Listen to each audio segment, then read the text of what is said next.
വിവാദങ്ങൾക്കിടെ കലോത്സവ വേദിക്ക് താമര എന്ന പേര് നൽകി വിദ്യാഭ്യാസ വകുപ്പ്. വേദി 15-ന്റെ ഡാലിയ എന്ന പേര് മാറ്റിയാണ് താമര എന്നാക്കിയത്. ആർക്കും വഴങ്ങിയല്ല മാറ്റമെന്നും കുഞ്ഞുമക്കൾ പങ്കെടുക്കുന്ന പരിപാടി വഴക്കും വക്കാണത്തിലുമല്ല നടത്തേണ്ടതെന്ന് മന്ത്രി വി ശിവൻകുട്ടി പറഞ്ഞു. കലോത്സവ വേദികളിൽ വിവിധ പൂക്കളുടെ പേര് നൽകിയപ്പോൾ താമര ഉൾപ്പെടുത്താത്തതിനെതിരെ യുവമോർച്ച പ്രതിഷേധിച്ചിരുന്നു. ഈ കലോത്സവം തുടങ്ങുന്നതിന് മുൻപ് തന്നെ ഈ പേരുമായി ബന്ധപ്പെട്ട കോലാഹലങ്ങൾ അതിന്റെ ശോഭ കെടുത്തുന്ന ഒന്ന് തന്നെയായിരുന്നു. ഇപ്പോൾ വിദ്യാഭ്യാസ വകുപ്പ് അത് പരിഹരിച്ചു. അപ്പോഴും മന്ത്രി പറയുന്നത് ആരുടെയും സമ്മർദ്ദങ്ങൾക്ക് വഴങ്ങിയല്ല പേര് മാറ്റിയതെന്നാണ് പറയുന്നത്. 25 വേദികളാണ് കലോത്സവത്തിൽ ഉണ്ടായിരുന്നത്. പൂക്കളുടെ പേരുകളാണ് ഇട്ടത്. അപ്പോഴും ദേശീയ പുഷ്പമായ താമരയുടെ പേര് ഒരു വേദിക്ക് വിട്ടില്ല എന്നായിരുന്നു BJPയുടെ ആക്ഷേപം. കഴിഞ്ഞ ദിവസം യുവമോർച്ച ഇക്കാര്യം ചൂണ്ടിക്കാട്ടിക്കൊണ്ട് കലോത്സവ യോഗം നടക്കുന്ന വേദി മാർച്ച് നടത്തുകയുണ്ടായി.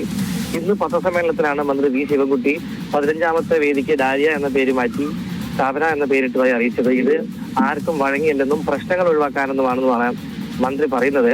ഈ നടപടി BJP സ്വാഗതം ചെയ്തിട്ടുണ്ട്. വൈകി ഉദിച്ച വിവേകമാണെങ്കിലും ഇത്തരം തോന്നലുണ്ടായത് നന്നായി എന്നാണ് എറണാകുളം മേഖലാ പ്രസിഡന്റ് എ നാഗേഷ് പ്രതികരിച്ചിരിക്കുന്നത്. BJPയും CPM-ഉം തമ്മിലുള്ള അന്തർനാടകമാണ് ഇതെന്ന ആരോപണമായി കോൺഗ്രസും രംഗത്ത് വരാനുള്ള സാധ്യത ഏറെയാണ്. എന്തായാലും കലോത്സവം തുടങ്ങി പ്രശ്നങ്ങളും പ്രതിഷേധവും ഉണ്ടാകുന്നതിന് മുമ്പേ തന്നെ വേദിക്ക് പേരിട്ട് പ്രശ്നം പരിഹരിച്ചിരിക്കുകയാണ് വിദ്യാഭ്യാസ വകുപ്പ്.